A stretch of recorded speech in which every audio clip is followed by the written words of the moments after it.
baru ya, gimana distrik kepada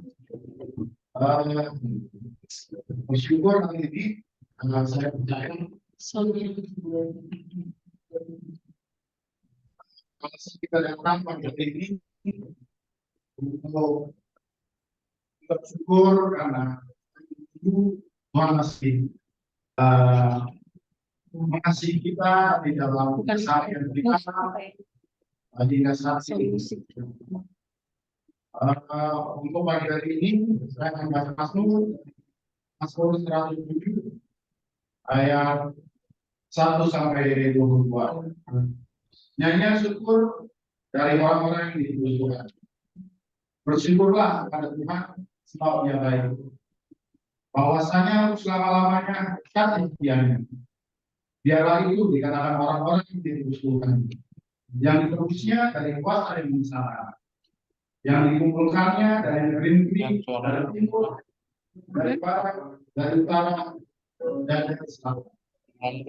Ada orang yang membantu jalan kota tempat kediaman orang tidak mereka temukan. Mereka lapar dan haus. Mereka lemah di dalam diri mereka. Maka berserulah mereka dan dilepaskannya mereka. Di bawahnya mereka menempuh jalan yang lurus sehingga sampai ke kota tempat kediaman orang. Biarlah mereka bersyukur kepada Tuhan karena kasih setianya, karena kekuatannya terhadap anak manusia. Sebab dipuaskannya jiwa dan dahaga, dan jiwa yang lapar dikenyangkannya dengan kebaikan.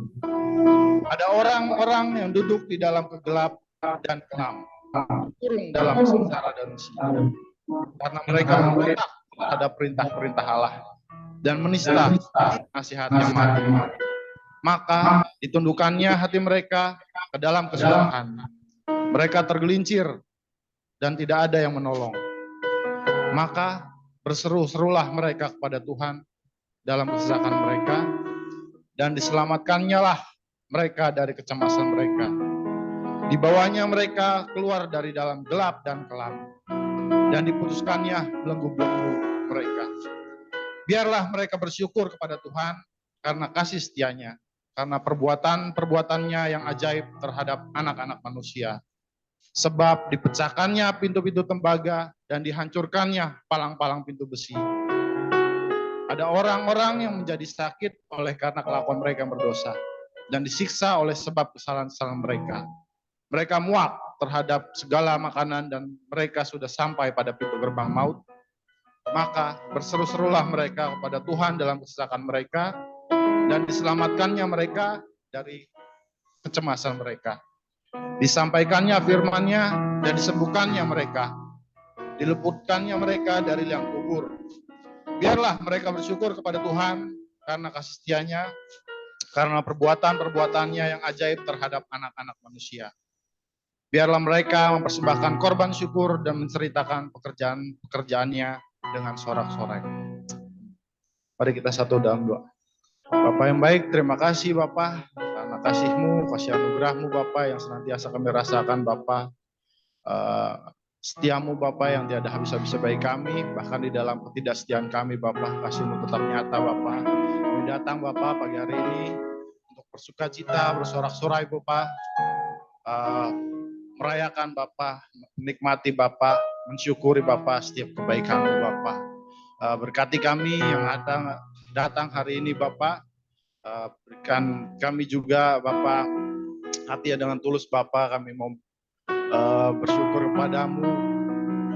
Kami juga berdoa bagi jemaat kami yang sedang di luar Bapa, tim single juga yang ada di Yogyakarta Bapa, Kau mau lindungi mereka Bapa, sertai sepanjang ibadah kami pagi hari ini.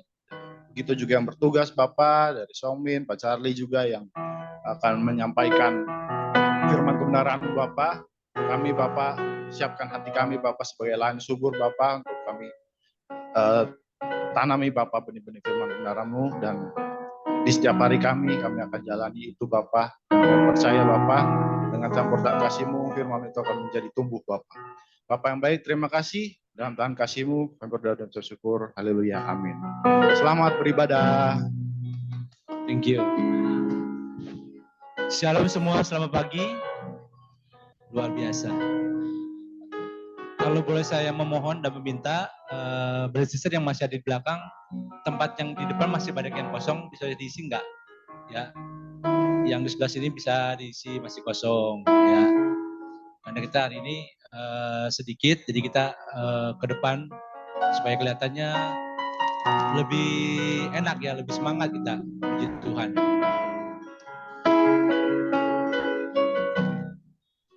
Terima kasih.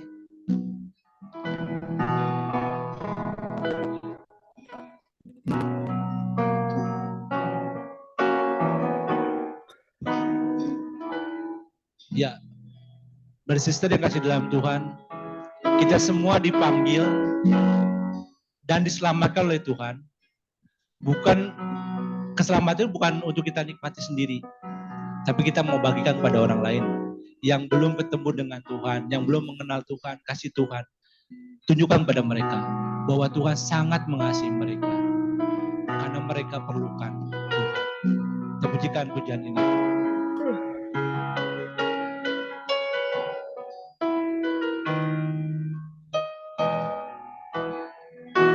Katakan setiap hari ku temukan.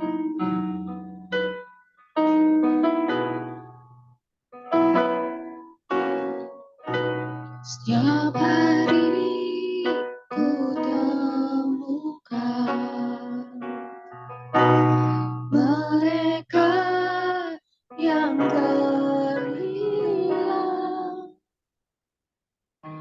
hidup yang tak menentu,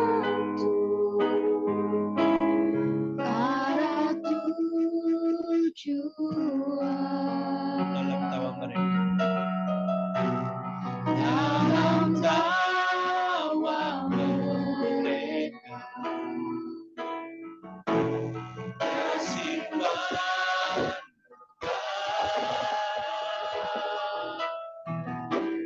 namun Tuhan mendengar. Tapi mereka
Jadi semuanya Tuhan memanggil kita.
Sister, mungkin ada saudara kita, teman kita yang ada di benak kita yang belum bertemu atau mengenal Tuhan.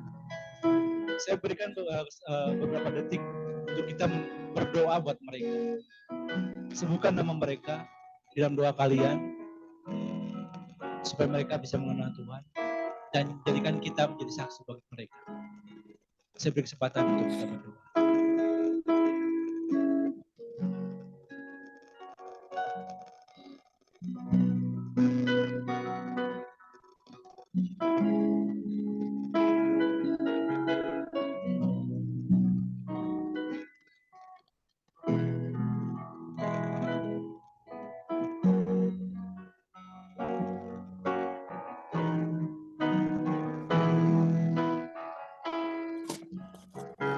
Amin. Mereka perlukan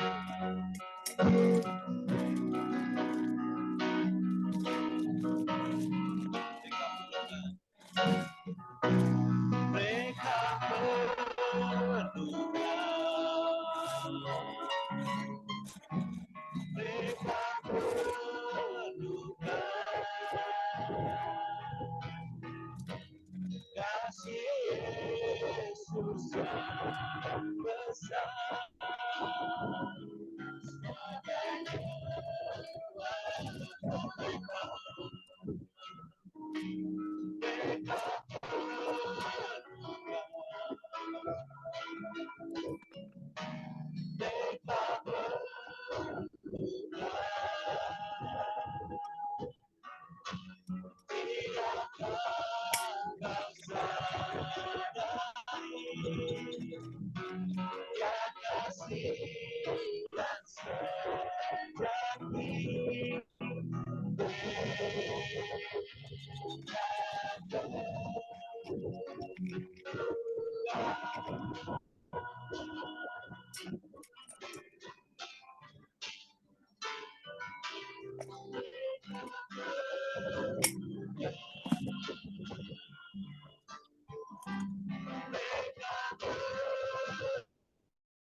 Yang kasih yang sejati.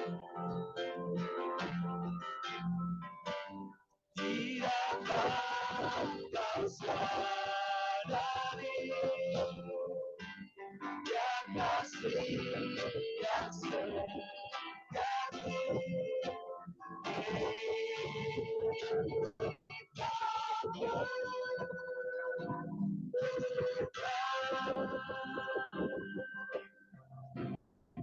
Amin. Terima kasih. Berikan salam kiri kita. Shalom. Ya, kiri kanan kita. Ya, kiri kanan. Depan belakang.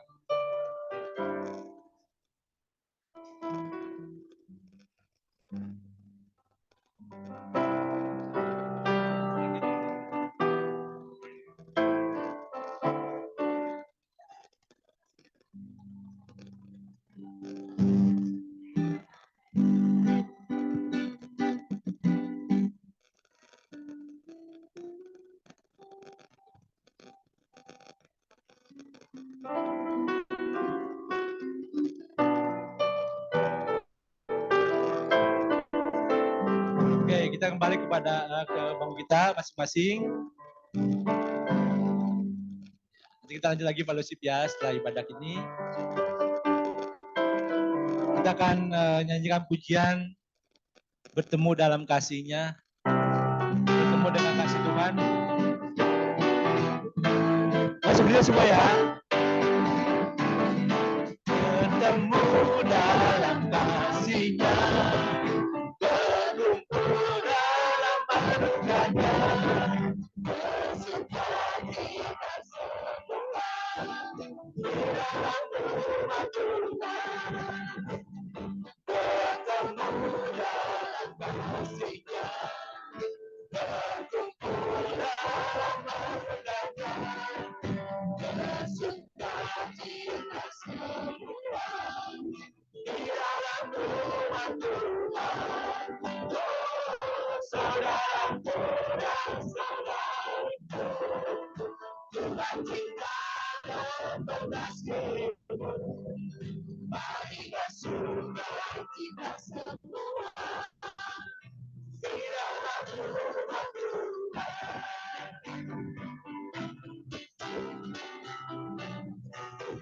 Tangannya semangat. Bertemu dalam kasih-Nya, berkumpul dalam anugerah-Nya, bersuka cita semua di dalam rumah Tuhan.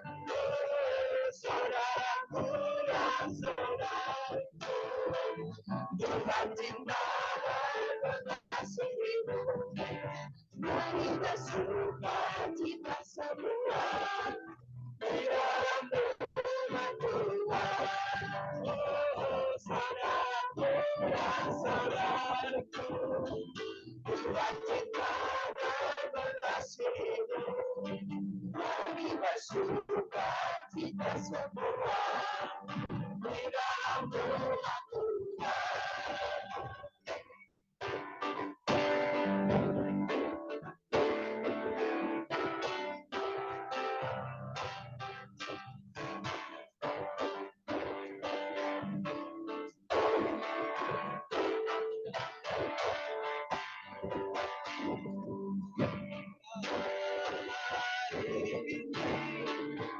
Bersama-sama, berkumpul bersama saudara seiman.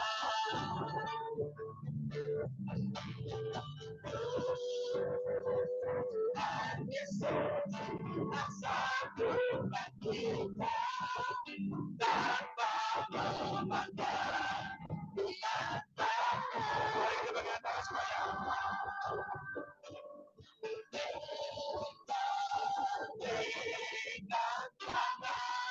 Dalam kasih, dalam satu hati, berjalan dalam kasih Tuhan.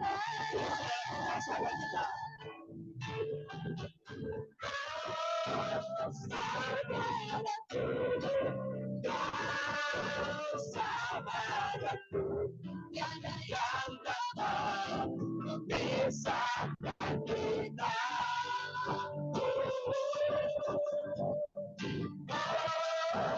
Sahabatku, sahabatku, tiada yang dapat memisahkan kita.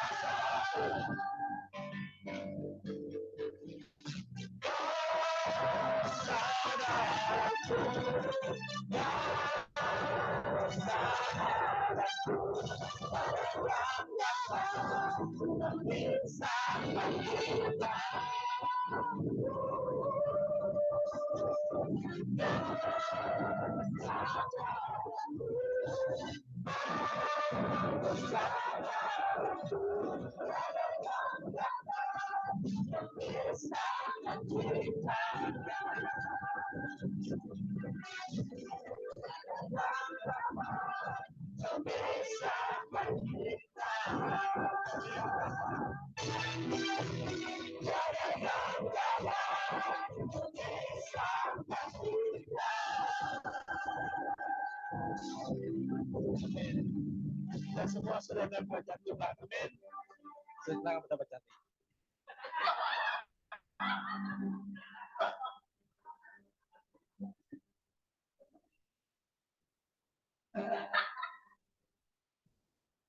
Iya. Mungkin story gini ya untuk suaranya. Iya. Musiknya boleh iya. Yang ini aja berbesar. Good morning everybody. Kita kasih semangat dulu dong buat para pemusik kita.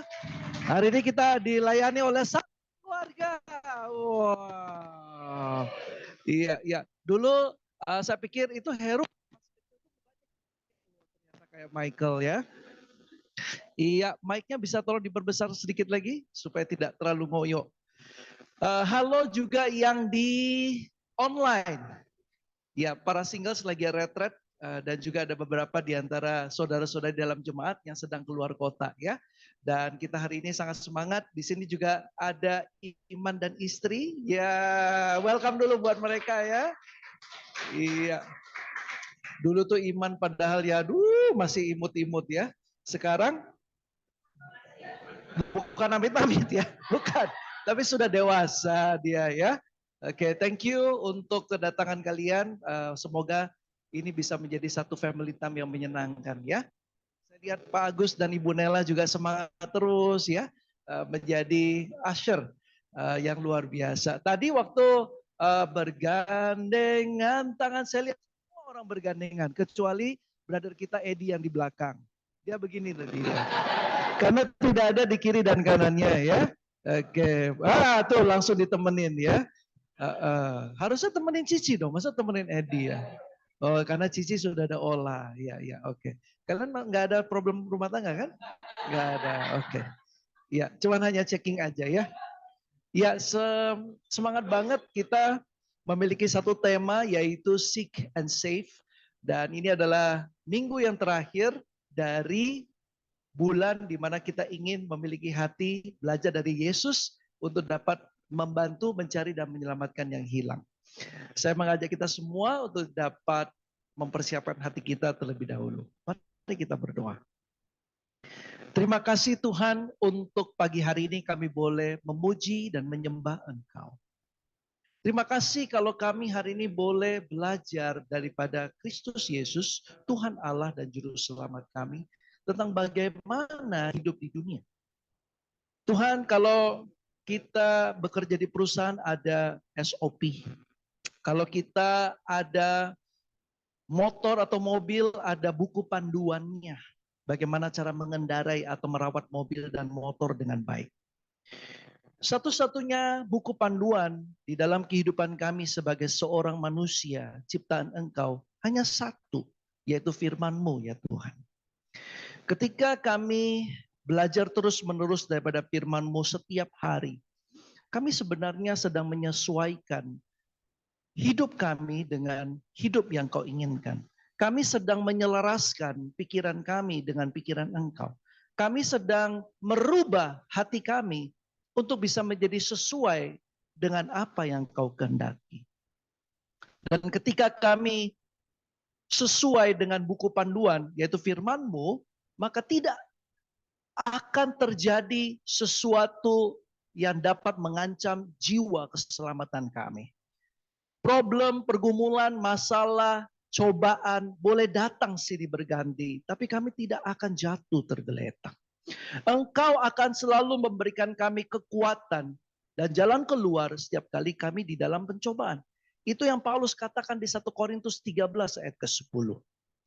Tuhan, kami sangat semangat kalau kami dapat merawat diri kami, tubuh kami, pikiran kami, hati kami untuk bisa sesuai dengan buku panduan Engkau. Motor, mobil, Segala sesuatu yang dirawat sesuai dengan buku panduan akan dipakai lebih lama, akan awet, akan dapat menjaga sang pemiliknya untuk dapat dibawa kemanapun dibawa. Dan Tuhan kami hari ini, Engkau mau bawa kami untuk dapat melakukan hal-hal yang lebih besar. Itu tergantung daripada seberapa kami menyelaraskan hati dan pikiran, tujuan hidup kami dengan firman-Mu. Dan Tuhan, itulah sebabnya kami datang setiap minggu untuk di-recharge. Untuk kami bisa disegarkan kembali, untuk kami diperlengkapi, untuk kami diajar, untuk kami dikasih experiences atau pengalaman baik atau buruk, yang bahkan kami tidak harus melalui kejadian yang buruk untuk dapat belajar tentang segala sesuatu. Tapi Tuhan, kami bisa belajar bagaimana menghindari kesalahan daripada pengalaman orang yang sharing. Bapak, kiranya pada kesempatan ini Engkau pergunakan hamba untuk dapat memperlengkapi jemaat. Supaya jemaat-Mu semakin mengerti dan kita sama-sama bertumbuh di dalam Kristus. Berdoa di dalam nama Kristus Yesus. Saya mengucap syukur dan menyerahkan segala sesuatunya. Amen. Oke, hari ini seperti biasa kita akan lanjutkan the seek and save ya. Hari ini adalah cuplikan atau gambar yang diberikan oleh saudara kita Jeremy waktu dia berkhotbah minggu yang lalu. Dan saya merasa ini adalah gambar yang sangat bagus sekali untuk bisa merepresentasikan bagaimana kasih Tuhan kepada setiap manusia. Ya, dan kita hari ini akan belajar bagaimana kita bisa menjadi seseorang yang sesuai dengan jalan yang Tuhan tunjukkan, yaitu to seek and save the lost. Kalau kita review kembali hidup kita, apa sih tujuan hidup kita ini? Kalau untuk pelajar seperti Michael, wah tujuan hidupnya apa? Sekolah, belajar, kalau ulangan dapat nilai bagus, membanggakan orang tua, papa dan mama, dan syukur-syukur dapat hadiah. Ya, itu yang dia inginkan. Nah, kalau single siapa tujuan hidupnya? Ya, dapat pasangan, kemudian menikah, ya, dan juga dapat pekerjaan yang bagus, keuangan yang stabil untuk dapat membangun keuangan untuk masa depan. Untuk yang menikah gimana? Ya udahlah, menikah itu untuk supaya hubungannya bagus, komunikasi bagus, nggak berantem banyak, terus kemudian menua dan sampai maut memisahkan kita. Tujuan hidup kita akan menentukan bagaimana kita hidup. Hari ini kita akan belajar what is your purpose in life? Itu akan mempengaruhi hidup kita, tindak tanduk kita, cara bicara kita, dan fokus pikiran kita. Bahayanya adalah begini, saudara-saudari. Tujuan hidup kita bisa tidak sesuai dengan apa yang Tuhan sudah taruh di dalam hidup kita sebagai ciptaannya. Nah, kalau tujuan hidup kita nggak sesuai dengan apa yang Tuhan mau, dan kita kekeh bahwa ini yang saya mau dapatkan dalam hidup saya, sedangkan Tuhan maunya kita yang lain, maka kita nggak sejalan. Nah, coba saya tanya, kalau nggak sejalan, bagaimana Tuhan dapat menyertai kita? Itulah sebabnya kita perlu kembali ke dalam firman Tuhan, supaya purpose life atau tujuan hidupnya kita ini sesuai dengan apa yang Tuhan mau. Jangan sampai saya punya tujuan hidup, saya hidup nih di dunia yang cuma hanya satu kali ini, ternyata saya salah jalan. Sehingga saya tersesat, tapi saya nggak sadar loh. Saya pikir saya oke aja. Ini bahayanya dunia.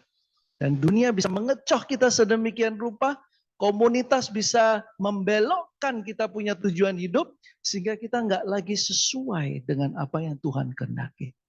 So, hari ini saya mengajak kita semua untuk mengembalikan purpose hidupnya kita supaya bisa sesuai dengan jalur yang Tuhan inginkan. Ya, itulah sebabnya kita belajar dari firman Tuhan. Ini sudah on. Oke, jadi, oke, tadi udah kelihatan ya. Apa tujuan hidup kita, saudara-saudari? Seperti tadi saya tanya ya. Tadi kan itu single, pelajar, dan pernikahan. Nah sekarang secara pribadi, what is your purpose in life? Nah kalau kita lihat gambar ini, apa yang kita lihat? Kalau ini adalah Blackpink, kira-kira dia itu tujuan hidupnya apa? Orang-orang yang menjadi anggota Blackpink. Wih, terkenal. Wih, apalagi Instagramnya followernya banyak. Wih, apalagi subscriber di YouTube-nya meningkat. Hidup senang. Foya-foya, masih muda gitu ya. Jadi akhirnya apa yang dia lakukan? Wih, tiap hari ya. Kamu tahu, Blackpink itu kalau saya tanya Niko, berapa jam satu hari mereka harus berlatih? Saya kaget. 12 hours per day untuk bisa melatih diri mereka, bisa menari. Setiap orang, walaupun dia tidak bersama dengan grupnya, mereka harus menari sendiri. Supaya sehingga pada saat mereka bersama menari di dalam kelompok, mereka sinkron. Coba bayangkan kalau mereka udah show, konser, wih luar biasa. Gini-gini, nggak taunya satu gini, kan nggak sesuai gitu ya. Dan mereka latihan begitu keras, berjuang untuk supaya mereka bisa sesuai dengan tujuan Blackpink ini dibentuk.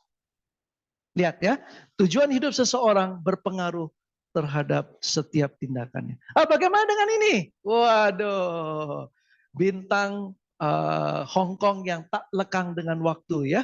Saya dari kecil suka banget nonton dia dari kecil sampai sehari ini. Kalau Nita agak kurang suka karena dia bilang aktornya udah tuwir. Dia sukanya yang muda-muda yang semangat gitu ya. Gak apa-apa, ini semakin tua dia semakin punya pengalaman. Ya terakhir dia membintangi film apa? Ada yang tahu? Udah nonton? Belum nonton. Saya juga belum nonton. Namanya Ride On. Ya, Ride On yang dia pelatih kuda itu ya. Nah, dia gimana semasa hidupnya?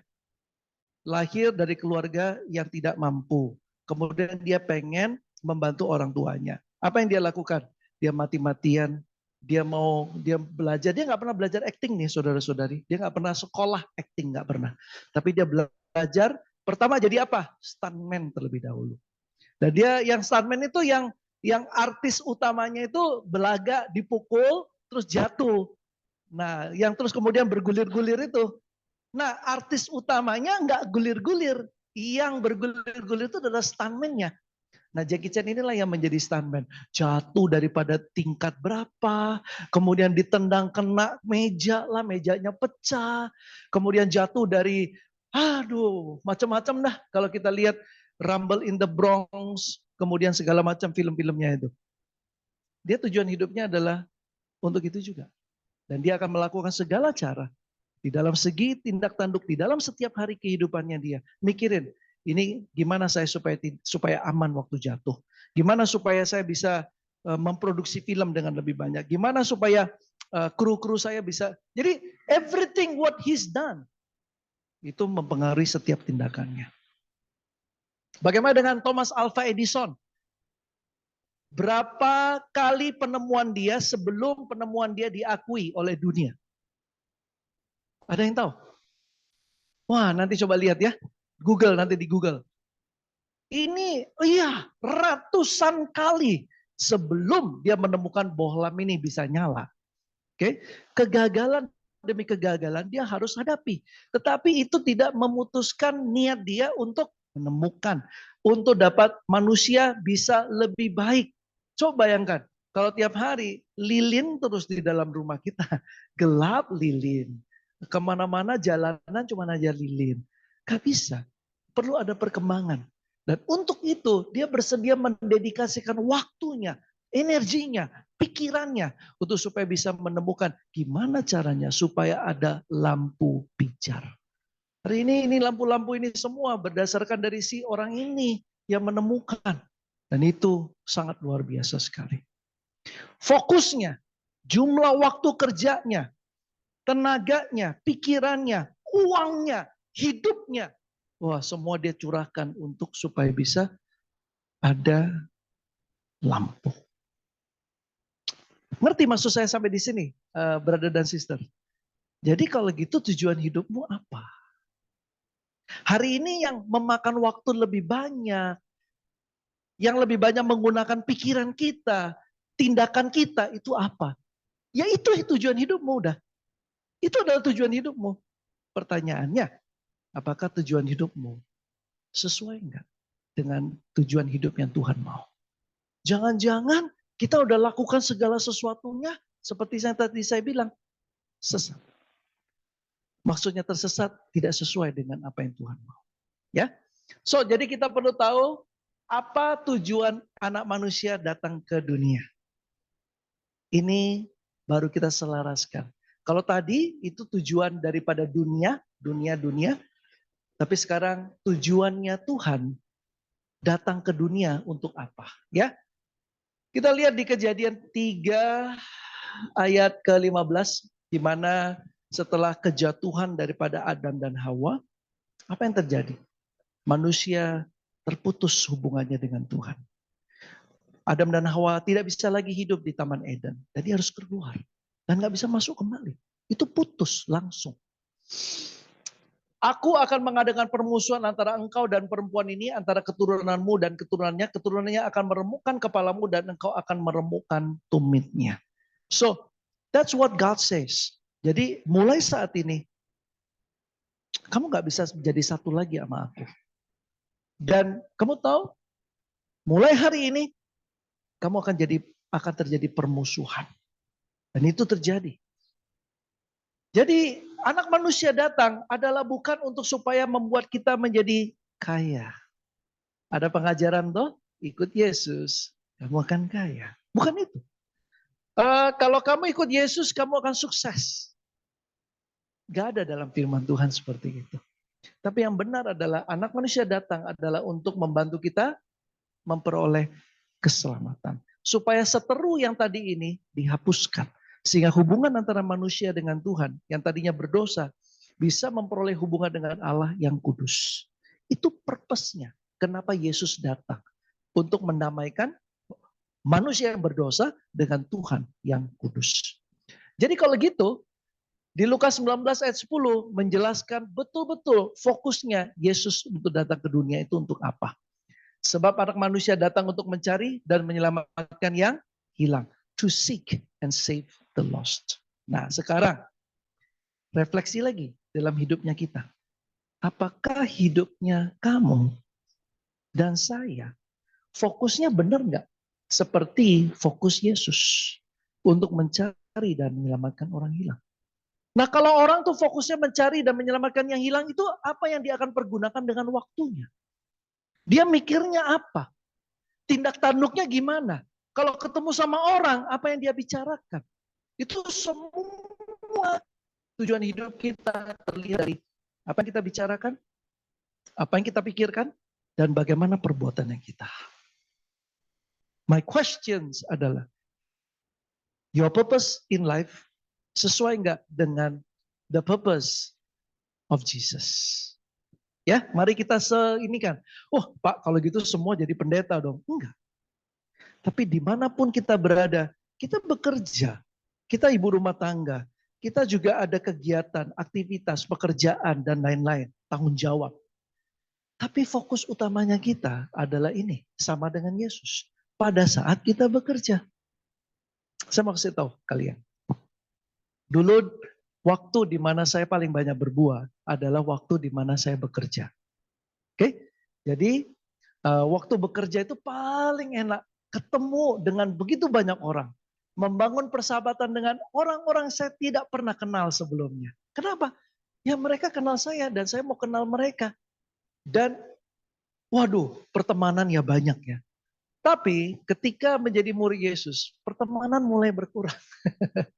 Ya, jadi kumpulannya adalah sesama murid Yesus, komunitas. Tiap minggu ketemu dengan komunitas. Kemudian PDG gitu ya. Akhirnya pertemanan yang tadinya begitu banyak, kemudian akhirnya mengecil. Sehingga temannya cuma di gereja doang. Jadi bagaimana kita mau menyelamatkan, mencari dan menyelamatkan yang hilang, sedangkan sahabat dan teman kita cuma hanya ada di gereja. Gak bisa. Ini nggak sesuai dengan purpose-nya Tuhan. Nah untuk itu saya ingin ajarkan kepada kita, hatinya dulu, pikirannya dulu yang kita harus rubah. Konsep harus kita dapetin. Sesudah itu, kamu dan saya bisa adjust, bisa mengatur pada saat saya bekerja, pada saat saya kuliah, pada saat saya di rumah, tetangga saya, apa yang harus saya lakukan? Kamu bisa jalan sendiri. Tapi konsep hati dan pikiran harus kita dapatkan ya. Hari ini saya ada 3 poin untuk menolong kita semua. Poinnya tidak panjang, saya akan berusaha untuk bisa lebih cepat dan singkat ya. Ada 3, bagaimana untuk kita bisa menjadi seseorang yang memiliki fokusnya Tuhan. Yaitu kita mengerti bahwa keselamatan itu adalah untuk semua orang. Dan yang kedua adalah sukacita di dalam mendapatkan keselamatan yang membuat kita itu semangat untuk berbagi kepada orang. Dan yang ketiga, work on salvation, bahwa keselamatan yang kita sudah terima itu enggak untuk diri kita sendiri dong. Dan keselamatan itu, ini you like it or not, suka atau tidak suka, keselamatan ini kalau kita nggak jaga dengan baik, keselamatan ini bisa hilang. Jadi bagaimana caranya untuk bisa mempertahankan keselamatan? Terus menerus, sampai maut menjemput kita. Kita harus work on salvation, yaitu kita ada pekerjaan-pekerjaan yang dilakukan setelah kita mendapatkan keselamatan. Ya, oke, mari. Salvation to all nation, yaitu keselamatan bagi semua bangsa. Poin saya yang pertama. Mari kita belajar dari hatinya Tuhan. Hatinya Tuhan itu seperti apa, saudara-saudari? Titus 2 ayat 11. Karena kasih karunia Allah yang menyelamatkan semua manusia sudah nyata. The heart of God adalah mau menyelamatkan semua orang. Jadi dia nggak pandang buruk. Dia nggak lihat orang yang gue suka aja. Orang yang ngeklik dengan gue. Orang yang bisa kalau gue baik dia baik. Orang yang hopeng sama gue. Bukan. Dia bilang semua manusia udah nyata bahwa Tuhan itu memiliki kasih karunia yang luar biasa untuk save them all. Jadi hari ini kita gimana? Kalau kita masih mengkotak-kotakkan gitu ya, saya maunya cuma hanya kepada pasangan menikah saja. Saya nggak mau single. Yang single bilang, saya maunya single aja, nggak mau reach out orang yang married. Terus orang yang married bilang, saya mau married aja, nggak mau kampus. Yang kampus bilang, saya nggak mau, saya maunya. Jadi maunya apa? Semua manusia adalah sama di hadapan Tuhan. Everybody is the same. Siapa yang perlu diselamatkan? Ya semua orang. Itu hatinya Tuhan. Nggak milih-milih. Ya. Apalagi? 2 Petrus 3 ayat 9. Tuhan tidak lalai menepati janjinya, sekalipun ada orang yang menganggapnya sebagai kelalaian. Tapi ia sabar terhadap kamu karena ia menghendaki supaya jangan ada yang binasa, melainkan semua orang berbalik dan bertobat. Ini loh hatinya Tuhan, saudara-saudari. Semua orang. Tuhan mau mereka berbalik dan bertobat. Semua. That's the heart of our God. Apalagi? 1 Timotius 2, 3, 4. Ini gampang ya hafalinya ya. 1, 2, 3, 4. Itulah yang baik dan yang berkenan kepada Allah Juru Selamat kita yang menghendaki supaya semua orang diselamatkan dan memperoleh pengetahuan akan kebenaran. So, dari 3 ayat yang tadi itu, apa kesimpulan kita? Apa kalimat yang dikatakan berulang-ulang? Semua orang. Everybody. Itulah kenapa all nations. Nah kemudian ada diperdalam di sini. Semua orang diselamatkan, bertobat dan berbalik. Terus kemudian memperoleh pengetahuan dan kebenaran. Jadi ngebantu orang adalah bukan cuman ayo datang ke gereja. Begitu udah datang, ya saya sudah berbuah. Belum. Itu masih initial. Itu langkah awal itu. Wah saya baru kenalan nih sama orang. Dan orang itu kelihatannya terbuka. Dia mau kenal Yesus. Ya itu awal. Awal. Perjalanannya masih panjang. Untuk membantu dia. Untuk menjadi murid Yesus. Untuk membantu seseorang untuk bertobat dan berbalik kepada Tuhan. Memerlukan pengetahuan dan kebenaran. Itulah sebabnya waktu minggu lalu saya khotbah. Itu yang namanya Yesus, itu tangan kotor. Dia enggak satu kali KKR, semua orang bertobat. Enggak, tapi dia personal dia. Satu demi satu, dia ketemu, dia pergi ke rumahnya Zakheus, dia ke rumahnya Simon Petrus. Menjangkaunya person by person. Karena nggak mudah untuk dapat memberikan pengetahuan dan orang supaya bisa punya conviction terhadap kebenaran itu nggak mudah. Dan diperlukan inspirasi, pengajaran terus-menerus, sharing terus-menerus supaya seseorang bisa kembali berbalik kepada Tuhan dan bertobat. Sampai sini, apakah saudara-saudari nangkep hatinya Tuhan? Oke.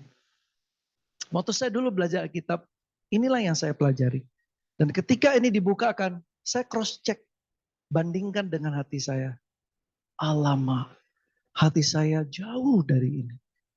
Saya bahkan nggak peduli sama orang.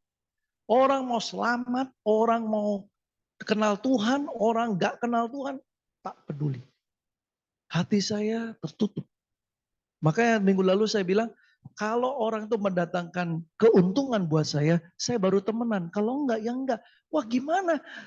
Ini sangat bertentangan dengan hatinya Tuhan. Ada yang lompat tadi barusan.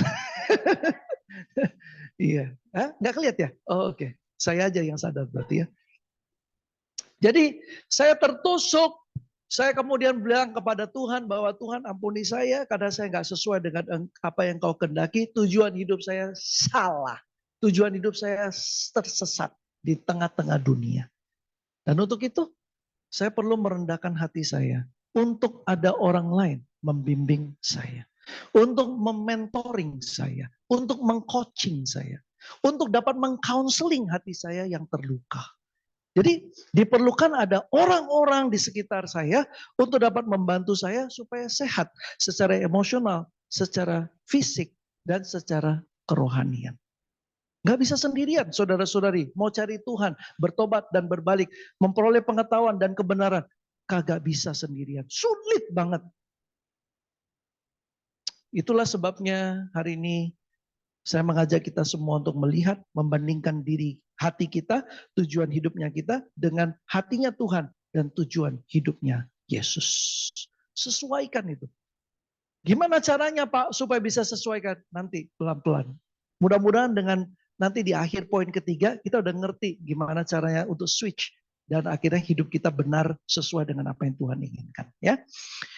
Number 2, ada sukacita pada saat kita itu mendapatkan keselamatan. Bro Guntur tanya kepada jemaat, ya, a couple weeks ago, beberapa minggu yang lalu, dia tanya, siapakah di antara kita di sini yang percaya bahwa kamu selamat? Berapa banyak orang yang angkat tangan waktu itu? Oke, sekarang saya tanya kepada kita semua. Saya pengen tahu, bro, siapa di antara kita yang percaya bahwa kamu sudah diselamatkan? Tuh, ini sudah banyak ini. Kenapa ini? Sudah bertobat. Duh, waktu itu kan saya waktu itu lagi khotbah di sini ya, atau di mana? Oh, waktu khotbah di Pineng, Nita ikut online. Dia cerita sama saya, tadi Hani, waktu Bro Guntur tanya, siapa yang percaya udah diselamatkan? Gak ada, cuma beberapa orang aja. Dia bilang, waduh, ini salah saya nih. Saya harus bertobat untuk membimbing jemaat. Kok jemaat saya nggak percaya bahwa dirinya udah selamat? Aduh, ampun deh.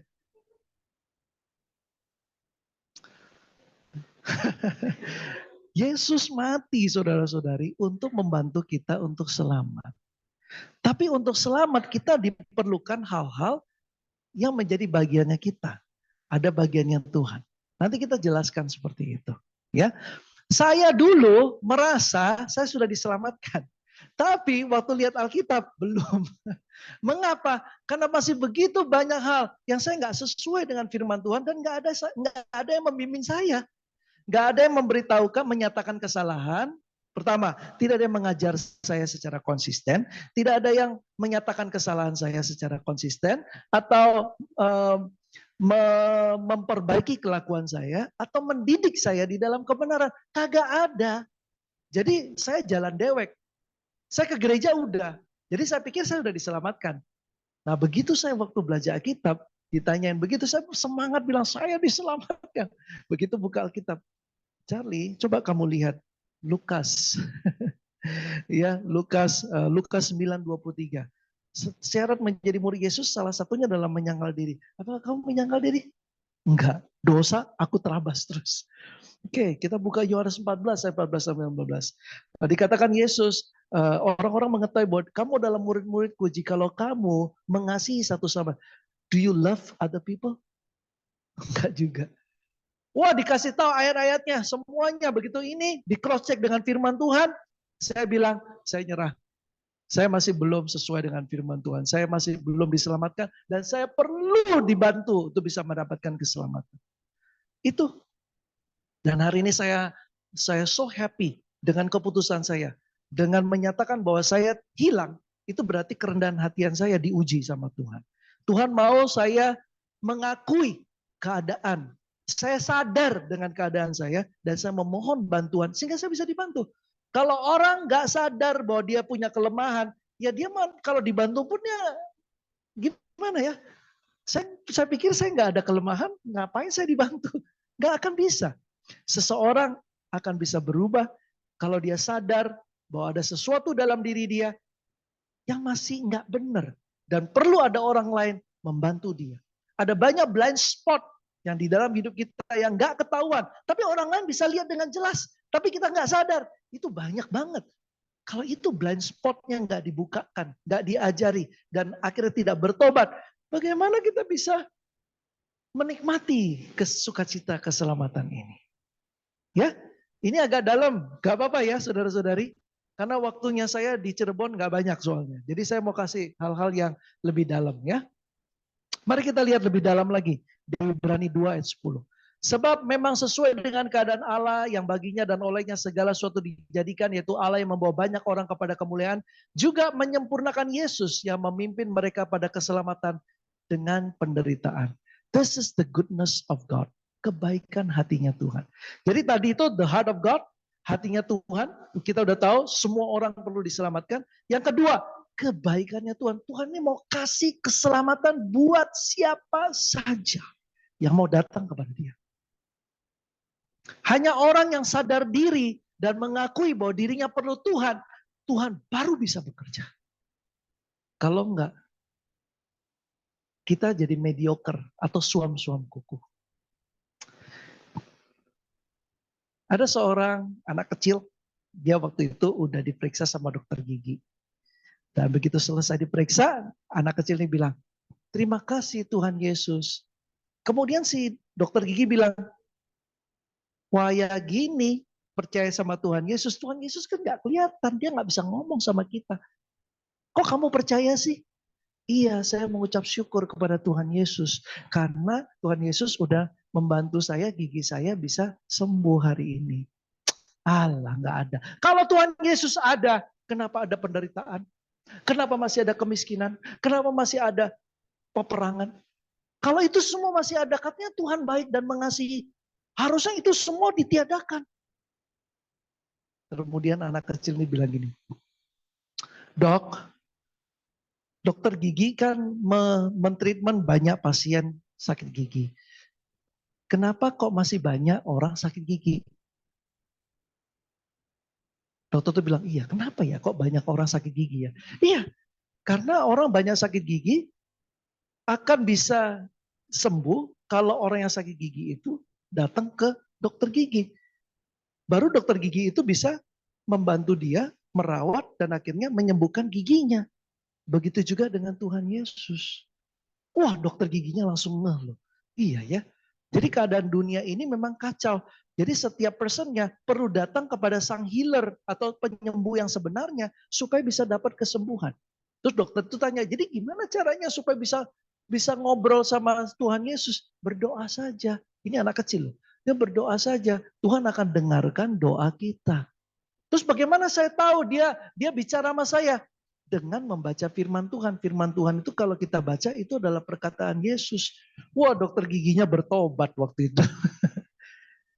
Lihat ya saudara-saudari ya, Tuhan itu sangat begitu baik. Dia akan bekerja dengan memakai situasi baik atau buruk. Dia akan memakai orang-orang yang kita bahkan nggak tahu. Teman gereja, teman kerja, suami atau istri, atau teman badminton, teman futsal, atau lain sebagainya. Tapi Tuhan bekerja dalam segala sesuatu untuk membuat kita ini melihat bahwa saya ada kebutuhan yang hanya Tuhan yang bisa penuhi saya.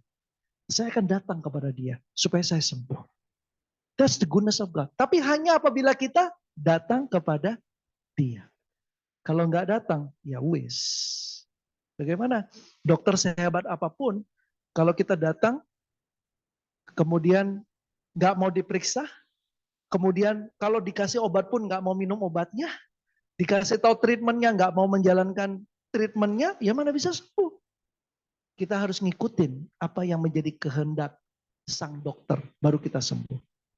Kita harus ikutin kehendaknya Tuhan, baru kita sembuh. Ini adalah satu hal yang luar biasa yang dibicarakan oleh 1 Petrus 1, 5-9, yaitu kamu yang dipelihara dalam kekuatan Allah, karena imanmu sementara kamu menantikan keselamatan yang telah tersedia untuk dinyatakan pada zaman akhir. Bergembiralah akan hal itu, inexpressible and glorious joy.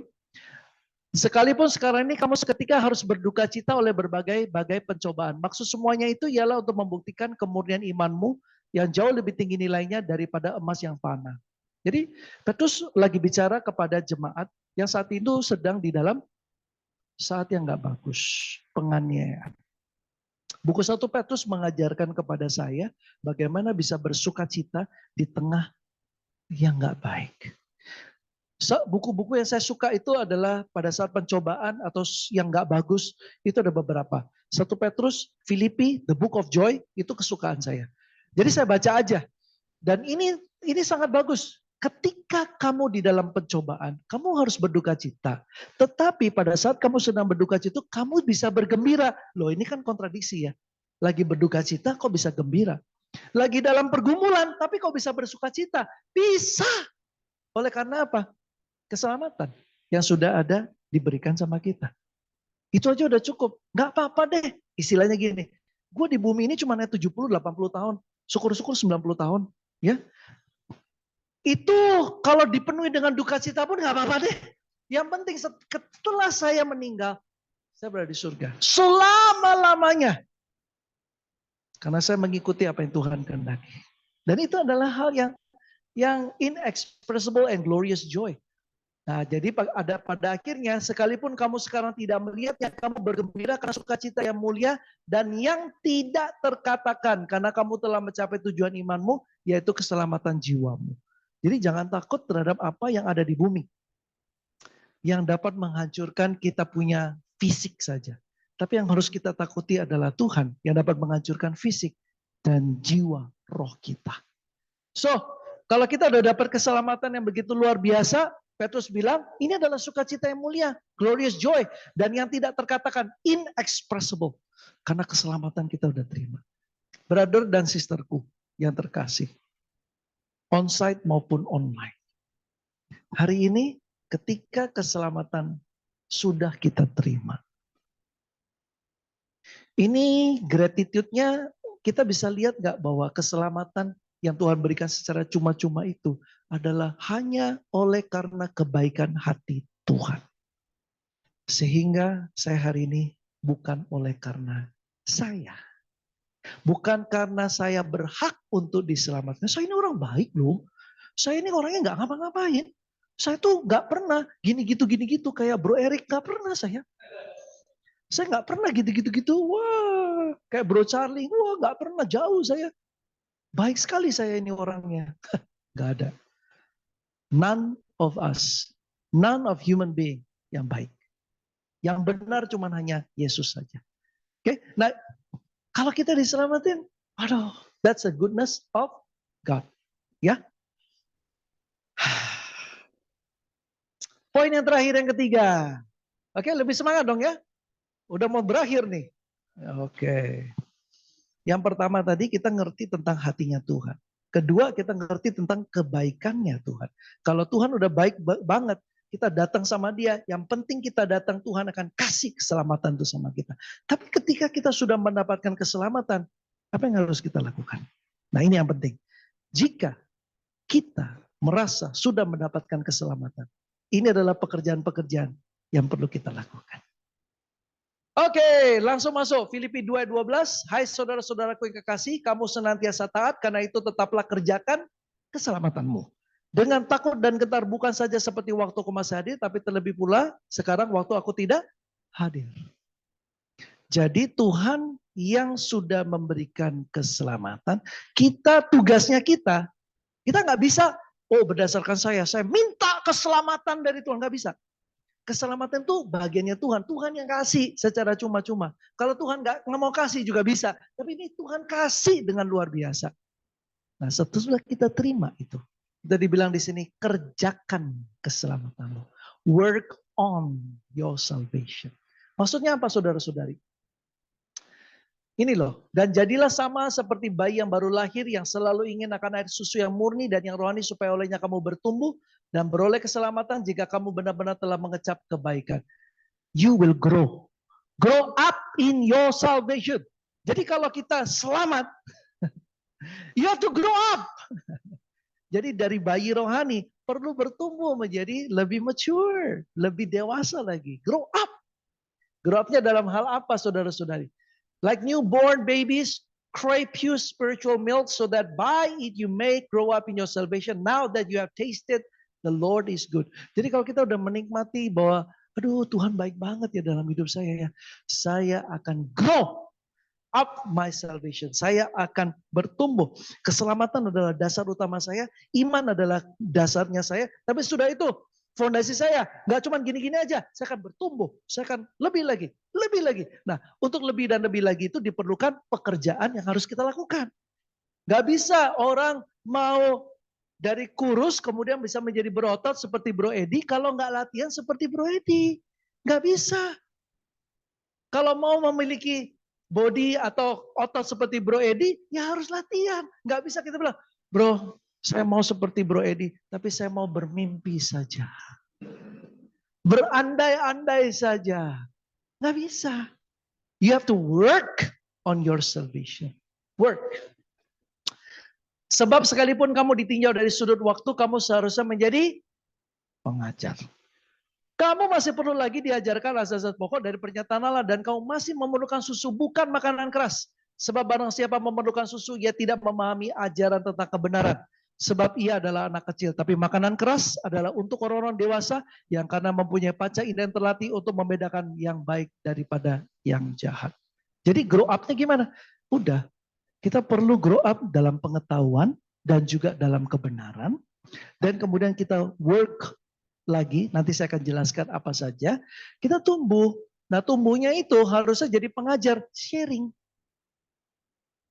Saudara-saudari, kalau kita mau bertumbuh, kita perlu bertumbuh menjadi seorang pengajar. Loh, bro, saya ini bukan teacher. Saya ini bukan seorang yang bisa ngajarin orang loh. Saya bukan tipenya gitu, saya diajar mau. Tapi untuk saya ngajarin, presentasi, ngajarin orang Alkitab, itu bukan saya. Itulah kenapa kita perlu bekerja, melakukan pekerjaan supaya kita bisa menjadi seperti apa yang Tuhan mau. Karena hal yang dapat membantu orang melihat kebenaran, yaitu kalau kita sharing, kita teaching, kita sharing, kita ngobrol, kita ngajarin orang. Tanpa itu, bagaimana orang bisa mengenal kebenaran? Orang bisa terinspirasi lihat hidup kita yang telah mendapatkan keselamatan dan berubah, tapi untuk lebih dalamnya lagi, untuk membantu orang itu untuk bisa bertobat dan berbalik sama Tuhan, nggak bisa. Kita harus bertumbuh untuk menjadi seorang yang bisa sharing. Ini loh maksudnya. Oke, ini adalah daya tarik ingatan jangka panjang. Jadi kalau seseorang itu dia adalah seorang yang mendengar, itu baru 5%. Oh, ada orang ngajarin, kemudian saya dengar, pendengaran kita akan bisa bertahan 5% saja. Nah, kalau kita mendengar, kemudian kita membaca dan mengulangi lagi apa yang kita dengar, pengajaran tersebut, itu 20%.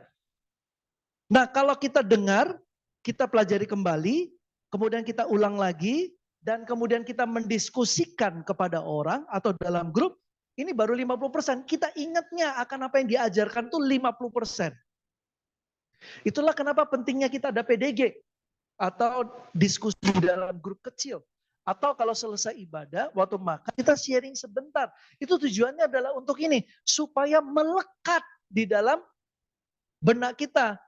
50% saja loh masih. Bayangkan kalau habis ibadah, pujian terakhir, haleluya, doa penutup, pulang. Gimana? Itu baru mendengar 55%. Jadi apa yang kita dengar di ruangan ini, kalau kita nggak ada membaca lagi, mendengar ulang dan mendiskusikan, bye-bye. 5% kamu nangkepnya. Jadi gimana mau grow untuk bisa menjadi seorang pengajar? Gak bisa.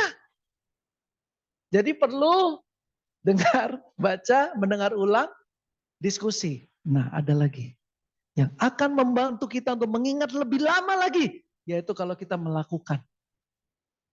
Kita udah ingat, kita udah dengar, kita baca lagi, kita ulang lagi, kita diskusikan, kita lakukan. Wah, itu ingatnya 70%. Itulah kenapa kalau saya tadi Alkitab sama orang yang sering kali orang bilang, Bro Charlie, kamu tuh kok ngafal ayat, buka firman Tuhan tuh kok kayak apa ya? Kamu nggak hafal lagi loh, kamu udah gak ada catatan lagi, kamu tinggal buka ini, mari kita buka itu. Saya bilang, bro, ini hidup saya. Saya udah lakukan ini 27 tahun. Saya nggak usah ngafalin Alkitab, saya udah tahu ayatnya di mana. Why? Because I do this, and this. Melakukan. Jadi udah nggak ini lagi. Nah, jadi bagi kita yang bilang, aduh dasar utama, ayat mencari Tuhan aja belum hafal. Ayat pemuritan, bagaimana membantu orang jadi murid, nggak hafal. Itu oleh karena, cuman ini aja. Mendengar dan membaca. Tapi kita belum ini. Lagi, ada yang lebih dalam lagi. Yaitu dengan cara mengajar. Jadi setelah kita lakukan, kita ngajarin orang. Itu ya, conviction-nya ya, keyakinannya double. Dan kita tahu bahwa apa yang kita ajarkan itu adalah sesuatu yang telah kita lakukan. Saya nggak bisa pede untuk bisa ngajar kalau yang saya ngajarin itu belum saya lakukan. Nanti begitu pengajarannya bagus, ya Allah, Pak terima kasih Pak, luar biasa pengajaran. Satu pertanyaan Pak, apakah Bapak sudah melakukan? Belum. Piye, gimana tuh orang? Iya, dia bilang, aduh pengajaran sih bagus sih Pak Charlie ini. Tapi ya begitu gimana ya, orangnya belum melakukan. Gak bisa. Nah ini loh saudara-saudari, yang perlu kita lakukan. Untuk kita bisa menjadi seorang yang bisa bertumbuh dan berbuah. Oke, hafal toh nggak cukup. Mendiskusikan 50%. But melakukan dan mengajar up until 90%. Jadi hari ini, hari-hari kita diisi oleh apa saudara-saudari? Untuk dapat mengingat firman Tuhan. Kalau kita isinya khawatir. Kalau kita isinya aduh keuangan gimana. Aduh kita mikirnya apa. Ini nggak jadi-jadi ini. Ingat firman Tuhan jadi sedikit. Ngerti ya? Paham? Oke. So, jadi saya ingin tutup bahwa untuk bisa mencari dan menyelamatkan orang hilang yang adalah tujuan Yesus datang ke dunia, itu perlu kita punyai. Baru kita selaras sesuai dengan firman. Kita nggak bisa katakan bahwa saya orang Kristen yang sesuai dengan firman. Saya punya keyakinan akan firman. Iya benar. Tapi hidupmu sesuai nggak dengan kehendak Tuhan ini tadi? Untuk itu kita ada 3 hal.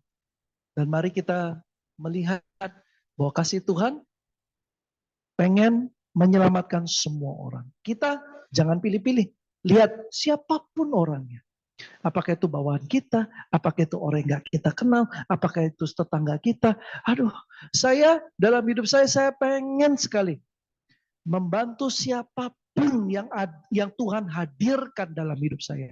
Saya nggak mau pilih-pilih orang. Apakah itu wanita, apakah itu pria, apakah itu tengah-tengah. Ada 18 gender kan yang ada di Thailand itu. Oke.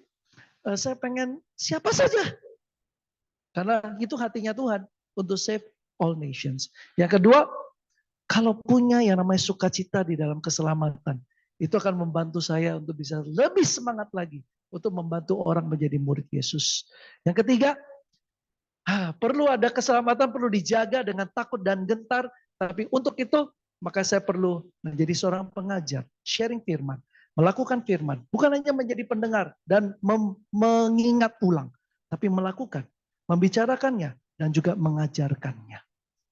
Hari ini, waktu sebelum saya pergi ke ibadah, ada satu telepon atau satu WA yang sangat menginspirasikan saya.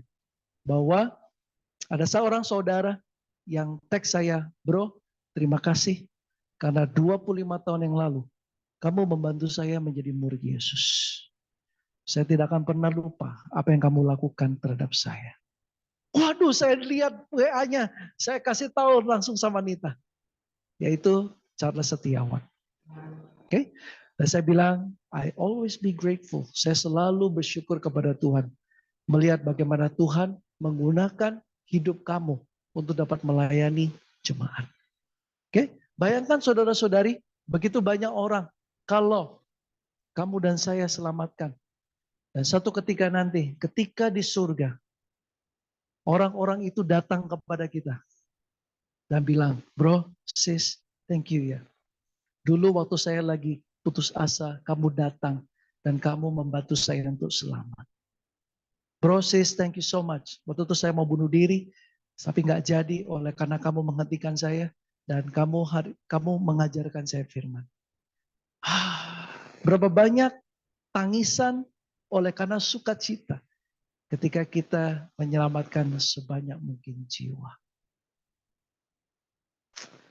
Itu saja yang saya mau bicarakan. Semoga ini dapat membantu kita semua.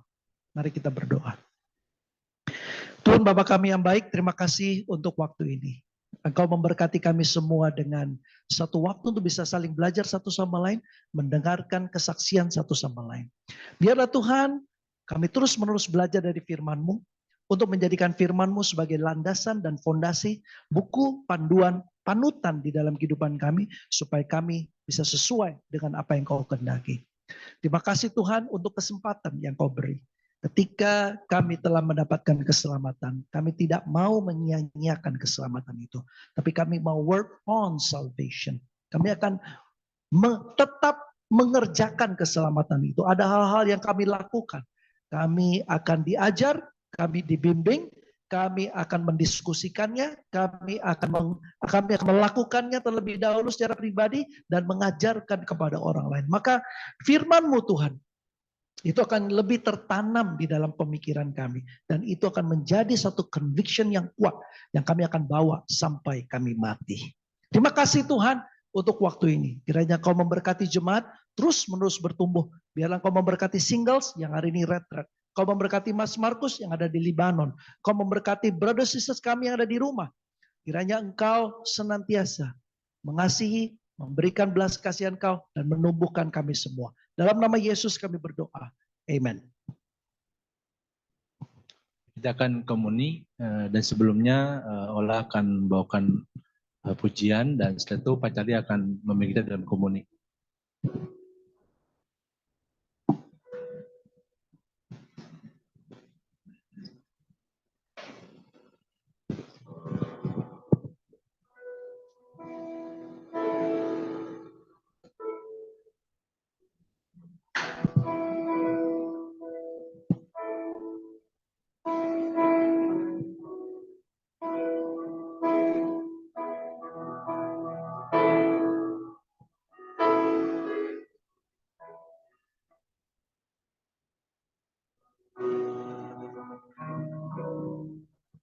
Bukan dengan barang fana Kau membayar dosaku, dengan darah yang mahal, tiada noda dan celah. Bukan dengan emas perak Kau menebus diriku, oleh segenap kasih kasih dan pengorbananmu, ku telah mati dan tinggalkan jalan hidupku yang lama.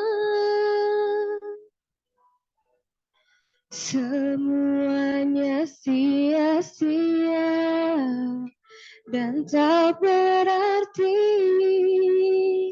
lagi. Hidup ini ku letakkan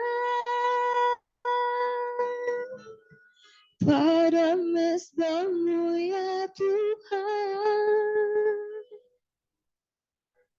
Jadilah padaku seperti yang Kau ingini.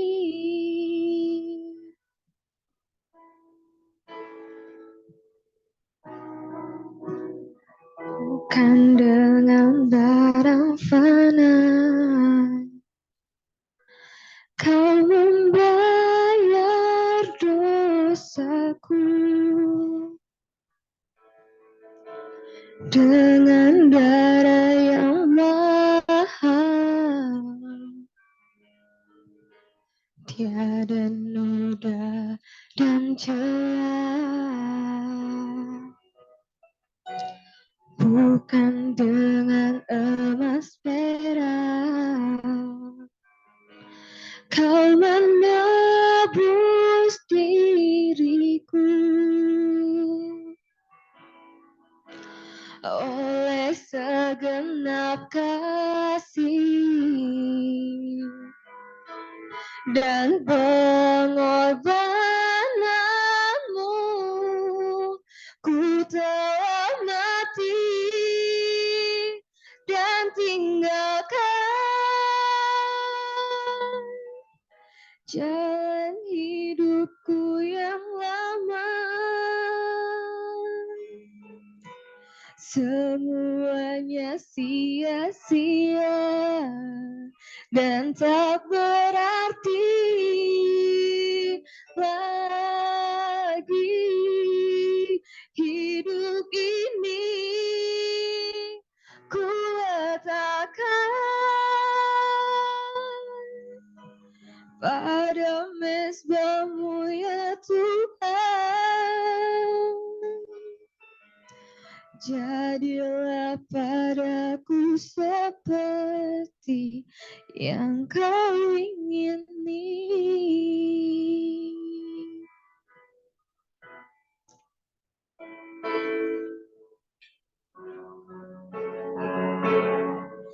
Seperti yang Kau ingini.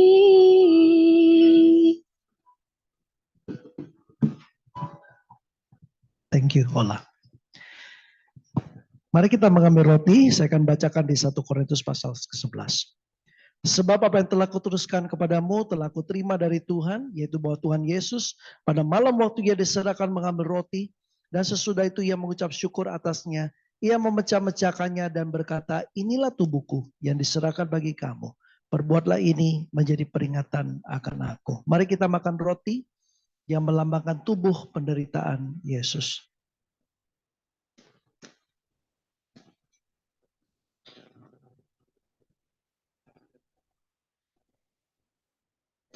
Demikian juga Ia mengambil cawan sesudah makan lalu berkata, cawan ini adalah perjanjian baru yang dimeteraikan oleh darahku.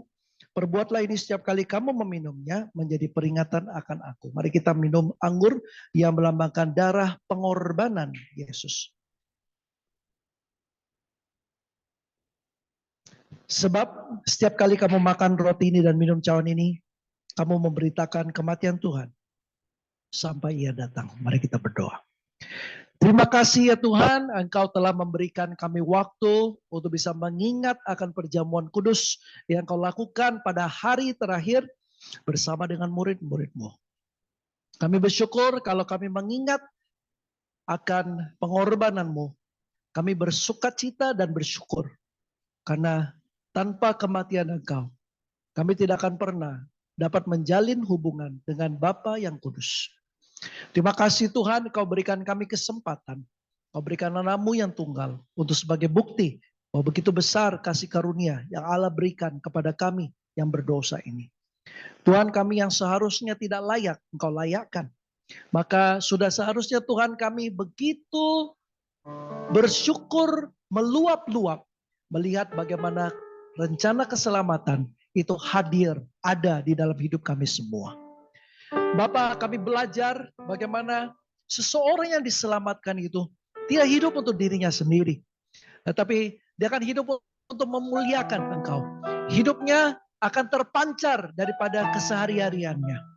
Bagaimana cara berkata-kata, bagaimana berpikir, dan bagaimana tindak tanduk perbuatannya. Bapa, kiranya Engkau mempergunakan kami semua Tuhan untuk memiliki hati-Mu, memiliki mata Engkau, memiliki kasih Engkau, memiliki iman Engkau. Tuhan, dibutuhkan satu proses yang mungkin seumur hidup untuk kami bisa mengerti akan itu semua. Tapi biarlah Tuhan, dalam 1 tahun kami bertumbuh dalam satu karakter Engkau saja. Kami akan fokus untuk dapat bertumbuh dalam satu karakter itu. Tuhan, maka dalam 10, 15, atau 20 tahun ke depan, maka kami semakin mirip dengan karakter Engkau Tuhan. Bahwa kiranya Engkau berikan kami kesempatan untuk kami bisa berbuah, menyentuh kehidupan orang lain. Memberikan mereka kesempatan untuk dapat diselamatkan juga. Tuhan, kami mengingat bagaimana hidup kami dulu sebelum mengenal Engkau. Kacau. Tujuan hidup tak jelas. Memiliki amarah, emosi, dendam, dan yang tidak pernah selesai Tuhan. Tapi ketika kami menjadi murid Engkau, kami tahu Tuhan bahwa Engkau telah mengasihi kami sedemikian rupa. Kasih Engkau sudah cukup untuk membantu kami menjadi murid-Mu. Dan giliran sekarang Tuhan, kami mau mengulurkan tangan kami, mau melangkahkan kaki kami.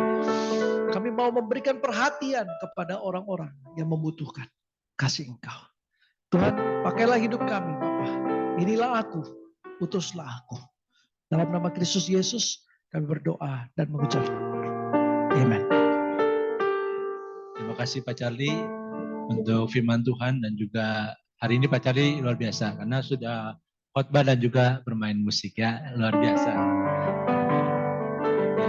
Kita akan berikan persembahan kita pagi hari ini, kita akan berikan pujian di bawah sayap-Mu.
Selamat pagi semuanya. Silakan duduk.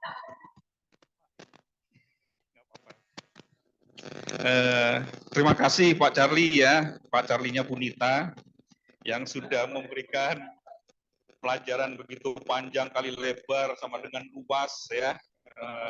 Hari ini saya kembali diingetin lagi ya bagaimana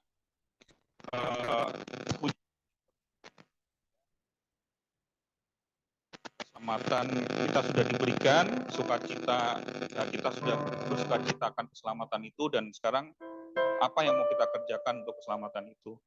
Terima kasih Pak Charlie untuk